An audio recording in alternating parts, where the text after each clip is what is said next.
آئے تو سر آفرینش پا گئی دنیا، حضور آئے تو سر آفرینش پا گئی دنیا، اندھیروں سے نکل کر روشنی میں آ گئی دنیا، مجھے چہروں کا زنگ اترا سنے چہروں پہ نور آیا، حضور آئے تو انسانوں کو جینے کا شعور آیا۔ میرے واجب الاحترام قابل عزت تقریم محترم عزیز دوستوں بزرگوں ساتھیوں، میں نے آپ حضرات کے سامنے قرآن مجید کی آیات مبارکہ کی تلاوت اور ایک احادیث مبارکہ کی تلاوت کی ہے۔ دعا کرتا ہوں کہ اللہ تعالیٰ مجھے حق و سچ کہنے کی، ہم سب کو اس پر عمل کرنے کی توفیق عطا فرمائے۔ عزیز دوستو، ربیع الاول کا مہینہ رواں دواں ہے۔ دو جمعۃ المبارک جو ہیں حضور کی سیرت پر، ایک تو حضور کی ابتدائی سیرت پر اور دوسرا حضور کی وفات پر بیان ہوا تھا، اور آج کے جمعہ کے اندر حضور علیہ الصلاۃ والسلام کے معجزات کا تذکرہ ہوگا، اور انشاءاللہ حضور کے آنے کا جو مقصد تھا وہ اتوار والے دن انشاءاللہ بیان کریں گے کہ حضور علیہ الصلاۃ والسلام جس وقت اس دنیا میں آئے، آپ صلی اللہ علیہ وسلم حضرت آمنہ رضی اللہ تعالی عنہا کے گھر کے اندر، حضرت آمنہ کے آنگن میں جب تشریف لائے، وہ مہینہ ربیع الاول کا تھا۔ ربیع الاول ہم نے ہمیشہ یہی سنا اور یہی پڑھتے آئے کہ ربیع آیا تو بہار آئی، بہار آئے تو پھول کھلے، گنچے جو ہیں وہ چٹکے، کلیاں مسکرائیں، بہار آئی تو ہر طرف سرسبز و شادابی نظر آئی، بہار آئی تو ہر انسان ہر چیز تر و تازہ نظر آئی۔ ہر جناب جب بھی سنا تو یہی سنا، لیکن ایک بہار وہ بھی آئی تھی جو بہار نہیں تھی بلکہ ربیع خزاں بن کر آئی تھی۔ وہ کب؟ وہ 1400 سال پہلے، جس وقت آقا دو جہاں سید الکونین محمد عربی سرکار مدینہ صلی اللہ علیہ وسلم اس دنیا سے تشریف لے کر گئے تھے۔ جب خزاں آتی ہے تو ہر طرف جناب اندھیرا ہی اندھیرا ہو جاتا ہے، سرسبز و شادابی کا منظر ختم ہو جاتا ہے، تر و تازگی ختم ہو کر ہر انسان ہر چیز مرجھائی نظر آتی ہے۔ یوں ہی تھا کہ جس وقت پیغمبر دنیا سے تشریف لے گئے، صحابہ اکرام میں کوہرام مچ گیا، کہیں بلال رو رہا ہے، کہیں ابو بکر رو رہا تھا، کہیں عمر رو رہا تھا، کہیں عثمان غنی رو رہا تھا، کہیں علی المرتضیٰ رو رہا تھا، حسن و حسین کے رونے کی آوازیں آ رہی تھی، بی بی آمنہ کے، بی بی فاطمہ کے رونے کی آواز آ رہی تھی۔ ہر طرف صحابہ اکرام مسجد نبوی کو چھوڑ کر کوئی صحرا میں چلا گیا، کوئی میدان میں چلا گیا، کوئی جناب پہاڑوں پہ چلا گیا، کوئی کھیتیوں میں چلا گیا۔ کیوں چلے گئے؟ اس لیے کہ پیغمبر دنیا میں نہیں رہے تو اب یہاں رہنے کا مقصد ہی کیا ہے؟ ایک وہ بہار تھی، ایک یہ بہار تھی کہ جس کے بارے میں اللہ تعالیٰ نے فرمایا ہے لَقَدْ مَنَّ اللَّهُ عَلَى الْمُؤْمِنِينَ إِذْ بَعَثَ فِيهِمْ رَسُولًا۔ اے دنیا کے لوگوں، مومن لوگوں، میں نے تم پر ایک بڑا احسان کیا ہے، بہت بڑا احسان کیا۔ وہ احسان کیا تھا کہ اللہ نے حضور کو اس دنیا میں بھیجا تھا، رسولا من انفسہم، کہ تم میں سے ایک نفسوں میں سے اللہ نے ایک رسول کو بھیجا، یعنی بشر میں سے ایک رسول بنا کر بھیجا ہے۔ وہ رسول آیا تو تھا، لیکن وہ تھا ہم جیسا نہیں، ہے تو ہم جیسا تھا لیکن اعلیٰ بہت تھا، اعلیٰ بھی نہیں بلکہ سب سے اعلیٰ تھا۔ تو دیکھیں اعلیٰ کیوں نہ ہوتا، اللہ احسان کیوں نہ جتاتا، وہ پیغمبر آیا جس نے آ کر چاند کو اشارہ کیا تو چاند بھی دو ٹکڑے ہو گیا، جس نے ہاتھ اٹھایا تو سورج بھی واپس پلٹ آیا۔ وہ پیغمبر کوئی عام نہیں تھا، وہ پیغمبر تھا جس کے بارے میں ابو جہل کہتا ہے کہ حضور علیہ السلام نے کہا کہ میں جناب سجدہ کروں گا، کس کو کروں گا؟ اللہ کو کروں گا، اللہ کے سوا کسی کے سامنے نہیں جھکوں گا، وہی میرا خدا ہے، وہی عبادت کے لائق ہے، اس کے علاوہ کوئی نہیں ہے۔ ابو جہل نے کہا، میں نے کہا اگر تم اس خدا کو جھکے گا، سجدہ کرے گا تو میں تیری گردن کو روند کے رکھ دوں گا۔ ابو جہل جب اس نے دیکھا کہ حضور بیت اللہ میں جا رہے ہیں، حضور بیت اللہ میں گئے، جا کر سجدے میں گر گئے۔ ابو جہل اب پیچھے جا رہا تھا، کس مقصد کے لیے؟ کہ حضور کی گردن کو روند کر آؤں گا۔ جب وہاں پہ پہنچتا ہے، ابھی پیچھے تھا کہ پیچھے کو واپس آنے لگ گیا۔ واپس جب آنے لگا تو اس مشرکین نے کہا، ابو جہل تجھے کیا ہو گیا، تو واپس آ رہا ہے؟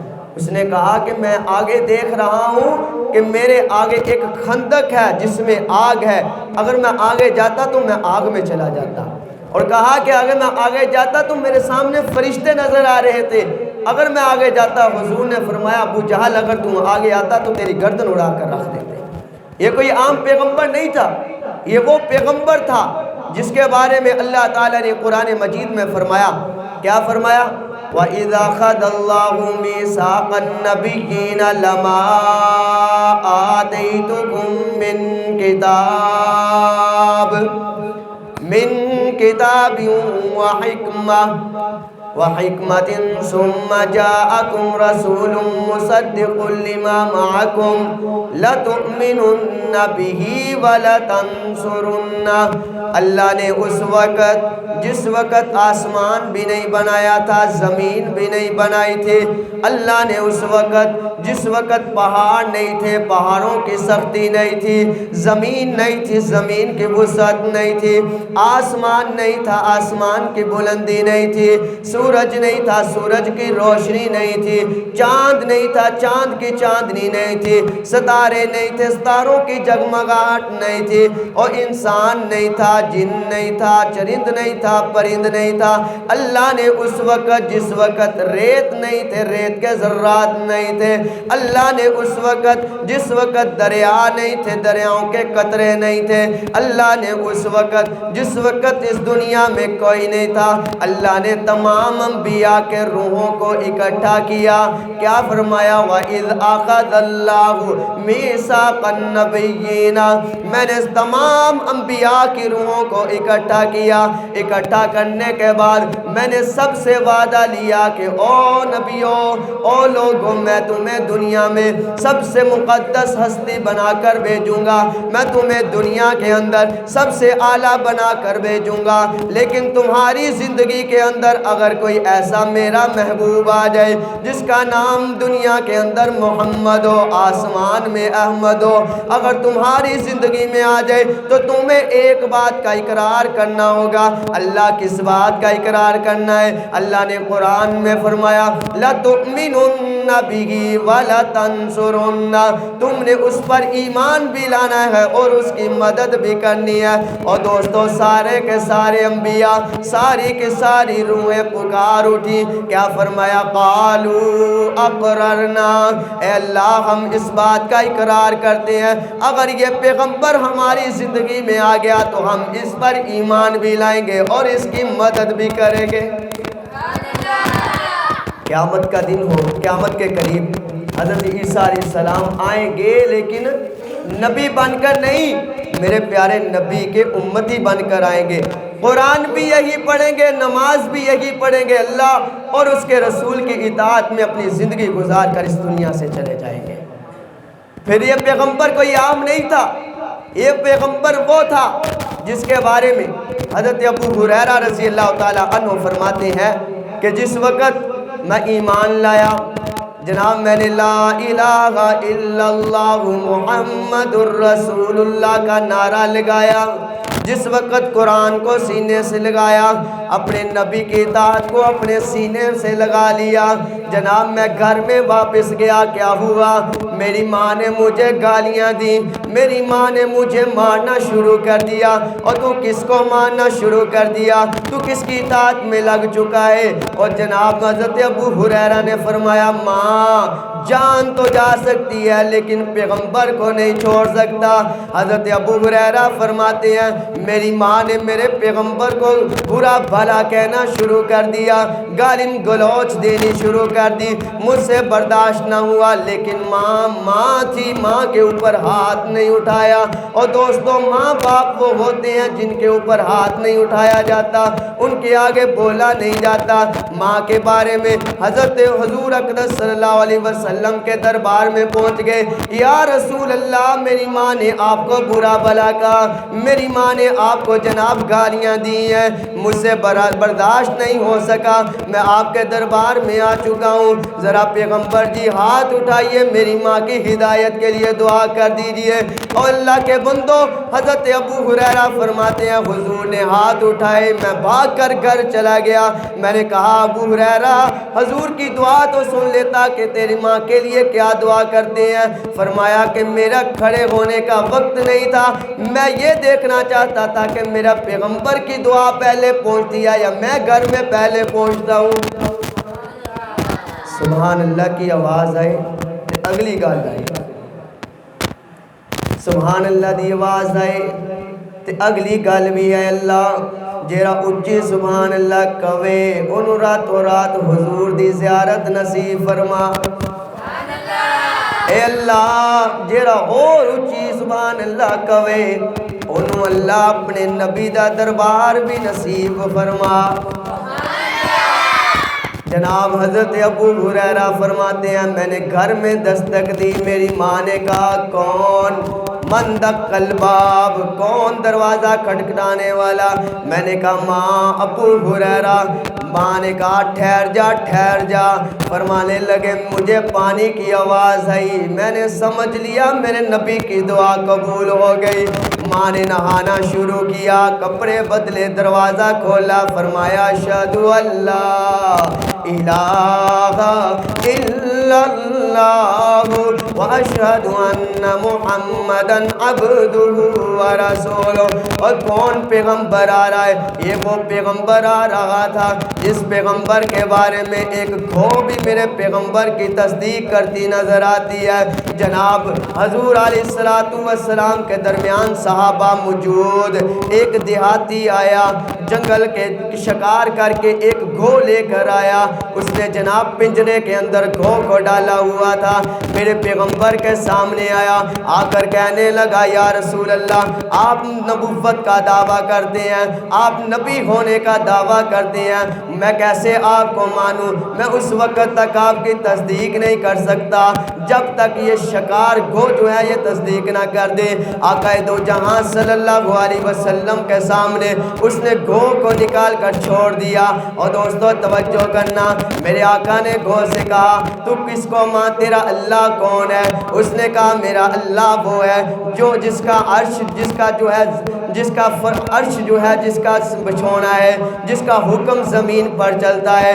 اللہ کے نبی نے فرمایا کہ میں کون ہوں؟ اس نے کہا تو محمد الرسول اللہ۔ اور دوستو جس وقت گھو نے اس میرے نبی کی تصدیق کی، وہ دیہاتی جو کافر بن کے آیا تھا فوراً مسلمان ہو گیا، اپنے علاقے میں گیا، قوم کے پاس گیا، جا کے لوگوں کو بتایا اور لوگوں میں ایسی جگہ سے آیا ہوں جہاں پر جناب جانور بھی اس نبی کی تصدیق کرتے ہیں۔ سارے کے سارے لوگ میرے نبی کے قدموں میں آئے، آ کر پڑھا لا الہ الا اللہ محمد الرسول اللہ۔ یہ میرے نبی علیہ السلام کے معجزے تھے کہ جو میرے نبی کے چہرے کو دیکھتا وہ کلمہ پڑھ لیتا، میرے نبی کی کتاب کو سنتا تو کلمہ پڑھ لیتا۔ میرے نبی علیہ السلام فتح مکہ کا سال تھا، فتح مکہ کا سال تھا۔ حضور علیہ السلام فتح مکہ جس وقت فتح ہونا تھا، جب آپ صلی اللہ علیہ وسلم وہاں گئے تو بیت اللہ کے ارد گرد مشرکین نے کفار نے 360 بت جو ہیں وہ وہاں پہ رکھے ہوئے تھے. وہ اس انداز میں رکھے ہوئے تھے کہ ان بتوں کی ٹانگیں جو تھی وہ سیسا پائی دیوار کی طرح مضبوط کی ہوئی تھی. ان کو کوئی اکھیڑ نہیں سکتا تھا. لیکن جس وقت میرا پیارا محبوب وہاں گیا، حضور کے ہاتھ میں ایک چھڑی تھی. حضور جس بت کے سامنے کرتے جاتے وہ بت خود بخود نیچے گرتا جاتا. حضور جس بت کے پیچھے کھڑے ہو کر اشارہ کرتے تو وہ بت اوندے منہ گر جاتا. آگے کو اشارہ کرتے تو وہ حضور کے قدموں میں گر جاتا. اسی طرح 360 بتوں نے میرے نبی کو مانا. اور دوستو، حضرت محمد الرسول اللہ صلی اللہ علیہ وسلم کے پاس مکہ کا سردار ابو جہل آیا. ہاتھوں میں کینکریاں تھی. آ کر کہتا ہے میرے ہاتھ میں کیا ہے؟ میرے پیغمبر نے فرمایا کہ میں بتاؤں کہ وہ بتائے؟ اس نے کہا جو ہاتھ میں ہے وہ بتائے.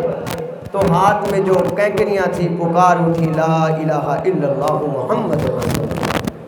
یہ کوئی عام پیغمبر نہیں تھا، یہ وہ پیغمبر تھا جس کو جناب پتھر بھی مانتے تھے، جس کو درخت بھی مانتے تھے، جس کو جانور بھی مانتے تھے.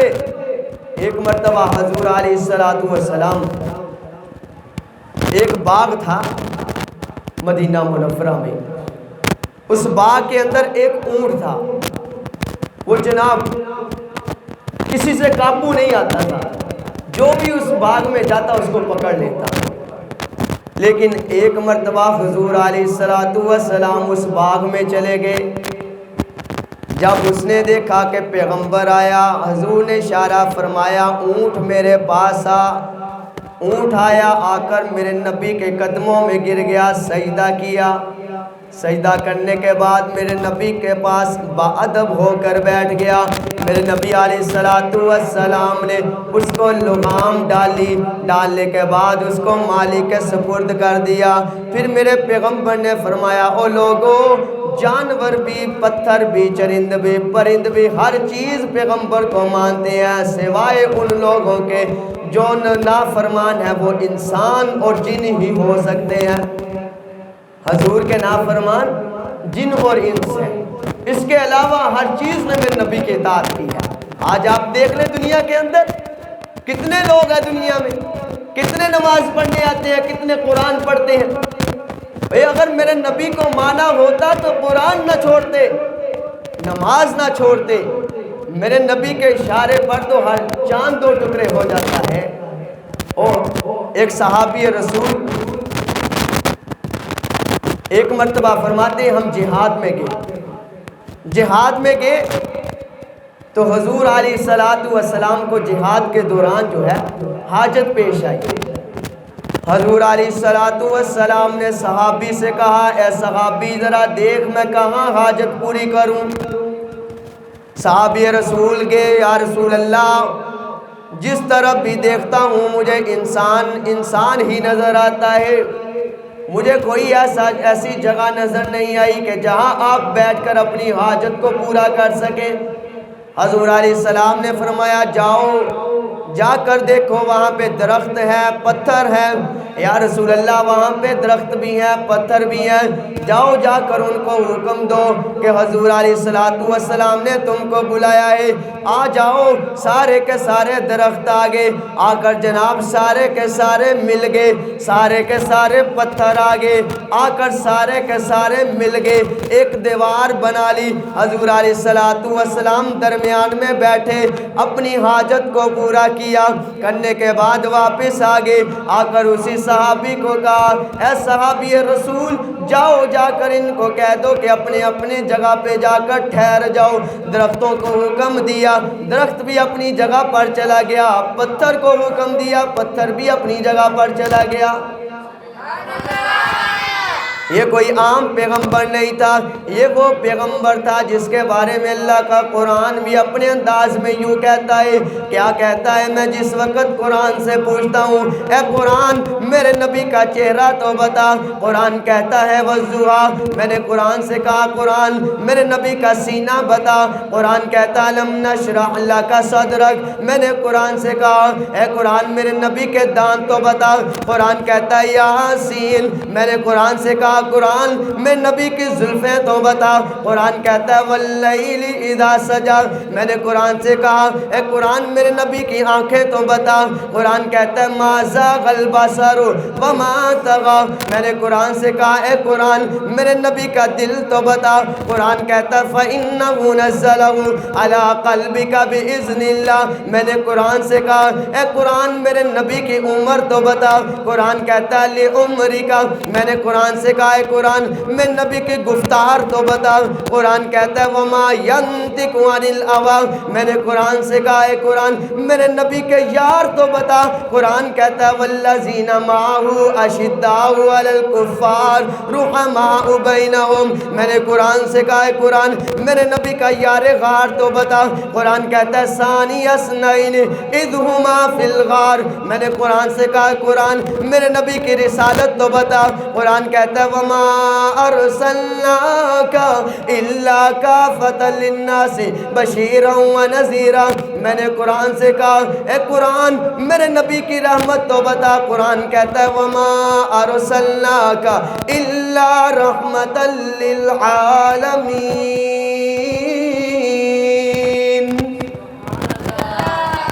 یہ پیغمبر کوئی عام نہیں تھا، یہ وہ پیغمبر تھا۔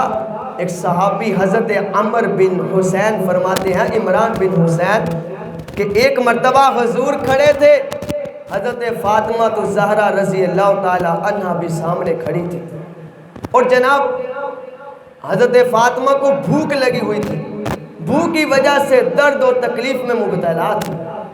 حضور علیہ السلام نے جس وقت دیکھا، آسمان کی طرف نگاہ اٹھائی، فرمایا اے اللہ، اے بھوکوں کے پیٹ کو بڑھنے والے،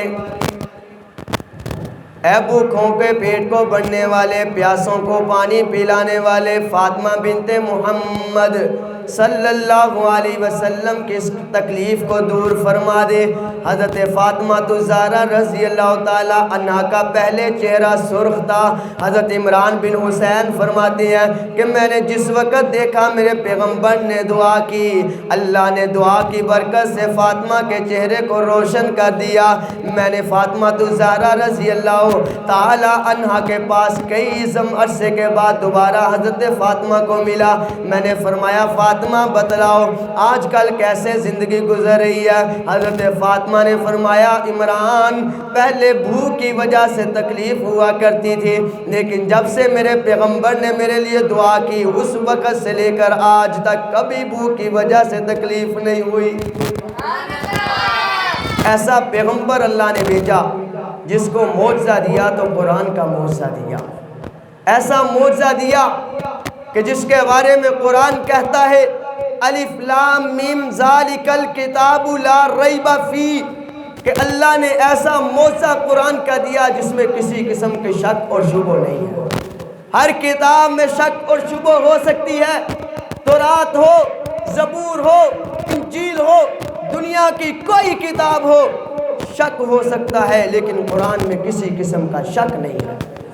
یہ ایسی کتاب اللہ نے پیغمبر کو معجزے میں دی ہے۔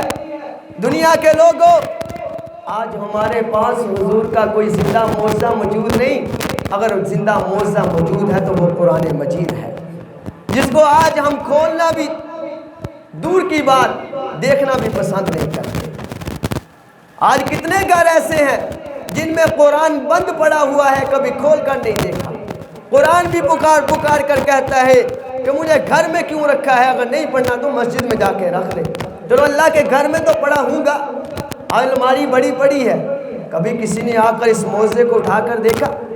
اور خدا کے بندو، اللہ نے یہ معجزہ دیا ہے، قرآن کا معجزہ، یہ کوئی عام معجزہ نہیں، یہ جس پر اترا وہ بھی اعلیٰ تھا، جو آئی تھی وہ بھی اعلیٰ تھی، قرآن بھی اعلیٰ تھا، صاحب قرآن بھی اعلیٰ تھا۔ میں اس کو اپنے انداز میں یوں کہتا ہوں کہ قرآن بھی اعلیٰ، صاحب قرآن بھی اعلیٰ، قرآن بھی اکمل، صاحب قرآن بھی اکمل، قرآن بھی اجمل، صاحب قرآن بھی اجمل، قرآن بھی ہدایت، صاحب قرآن بھی ہدایت، قرآن بھی نور ہے، صاحب قرآن بھی نور ہے، قرآن بھی روشنی ہے، صاحب قرآن بھی روشنی ہے، قرآن بھی ہدایت ہے، صاحب قرآن بھی ہدایت ہے، قرآن بھی اعلیٰ ہے، صاحب قرآن بھی اعلیٰ ہے، قرآن کالی سطروں والا ہے، صاحب قرآن کالی زلفوں والا ہے، قرآن کو پڑھنے والا قاری قرآن ہے، صاحب قرآن کو پڑھنے والا صحابی رسول ہے، قرآن کو پڑھنے والا عالم قرآن ہے، حافظ قرآن ہے، صاحب قرآن کو پڑھنے والا ابو بکر تھا، عمر تھا، عثمان تھا، علی تھا، حسین تھا، حسن تھا۔ قرآن وہ تھا جو جناب کتاب اللہ ہے، اور صاحب قرآن وہ ہے جو محمد رسول اللہ ہے۔ قرآن بھی اعلیٰ ہے، صاحب قرآن بھی اعلیٰ ہے، اس لیے یہ اعلیٰ اللہ نے امت کو بھی اعلیٰ بنایا، اور پیغمبر کی وجہ سے اللہ تعالیٰ بیٹا سب سے آخر میں ہے، لیکن جنت میں سب سے پہلے جائیں گے۔ یہ امتیاز ہمیں ملا ہے، یہ اعجاز ہمیں ملا ہے۔ تو دوستو، ربیع الاول آئے ایسے ہی نہ چلا جائے، ہر سال آتا ہے چلے جاتا ہے، کوئی مقصد لے کر آتا ہے کہ حضور کے آنے کا کوئی مقصد ہے۔ وہ مقصد کیا ہے وہ ہم نے سمجھنا ہے، وہ ایک قرآن ہے۔ یتلو علیہم آیاتہ، اللہ کا نبی کیا کرتا تھا؟ آیات کی تلاوت کرتا تھا، یہ ایک مقصد ہے۔ یہ آیت جو میں نے تلاوت کی تھی خطبے میں کہ اللہ کا نبی بھی اس قرآن کو پڑھتا ہے۔ کل قیامت کا دن ہوگا، حضرت داؤد جو ہے وہ تلاوت کریں گے، اس کے بعد سارے جنتی جہاں اکٹھے ہوں گے، پہلے حضرت داؤد تلاوت کریں گے، اس کے بعد پیارے پیغمبر تلاوت کریں گے، پھر اللہ خود اس قرآن کی تلاوت کرے گا۔ اللہ تعالیٰ فرماتے ہیں جب میں ناراض ہوتا ہوں جو اس کتاب کو پڑھتا ہے تو میں راضی ہو جاتا ہوں، جو اس کتاب کو پڑھتا ہے وہ یوں ہوتا ہے جو اللہ سے باتیں کرنے والا ہوتا ہے۔ اس لیے یہ ہمارا مقصد ہے، ربیع الاول میں آنے کا مقصد پیارے پیغمبر کا ایک یہ تھا کہ یتلو علیہم آیاتہ، خود بھی قرآن پڑھو اور دنیا والوں کو کہو کہ وہ بھی قرآن پڑھیں۔ آج سوال ہوتا ہے تو لوگ کہتے ہیں کہ ہمیں تو پڑھنے نہیں آتا۔ بھائی پڑھنے نہیں آتا تو سیکھنے کے لیے تو آؤ، ہم آپ کو پڑھنے سکھائیں گے۔ یہ لوگ کتنی زندگیاں اپنی لگاتے ہیں۔ صحابہ کرام نے کب سیکھا قرآن؟ سوال ہے۔ صحابہ کرام نے قرآن کو اس وقت سیکھا تھا جب ان کی داڑیاں سفید تھیں۔ حضرت عمر رضی اللہ تعالی عنہ کتنی عمر تھی؟ حضرت ابو بکر صدیق کی عمر کتنی تھی؟ 2 سال حضور سے چھوٹے تھے۔ 40 سال کے بعد حضور کو نبوت ملی ہے، تو اس کے بعد ابو بکر صدیق نے قرآن کو سیکھا ہے۔ حضور علیہ الصلوۃ والسلام کا یہ ایسا معجزہ تھا کہ حضور جب قرآن کی تلاوت کرتے تھے تو دشمن بھی رک کر سنا کرتا تھا، ایک دوسرے سے چھپ چھپ کر قرآن کو سنتے تھے، چھپ چھپ کر۔ حضرت عثمان بن معزون رضی اللہ تعالیٰ عنہ، حضرت جبیر بن مطعم رضی اللہ تعالیٰ عنہ، حضرت عمر رضی اللہ تعالیٰ عنہ، یہ صحابی رسول یہ ایمان کیسے لے کر آئے؟ انہوں نے حضور کی زبان سے قرآن سنا ہے تو وہ مسلمان ہو گئے۔ آج ہماری زبان سے لوگ قرآن سن کر کیوں مسلمان نہیں ہوتے؟ ہمارا ایمان، ہمارا یقین پختہ نہیں ہے۔ تو دوستو، ایک مقصد آج آپ کے سامنے بیان کیا، وہ یہ ہے کہ خود بھی قرآن کو پڑھو۔ یہ حضور کا ایک زندہ معجزہ ہے۔ اگر کوئی دشمن، کوئی کافر کھڑا ہو کر پوچھے کہ تمہارے پاس تمہارے نبی کا کوئی معجزہ ہے، تو قرآن اٹھا کر لے جانا۔ ایسا معجزہ ہے اس کو کوئی ختم ہی نہیں کر سکتا، وہ قیامت تک نہیں کوئی ختم کر سکتا۔ اللہ تعالیٰ عمل کرنے کی توفیق عطا فرمائے۔ وآخر دعوانا ان الحمد للہ رب العالمین۔ سنت ادا کریں۔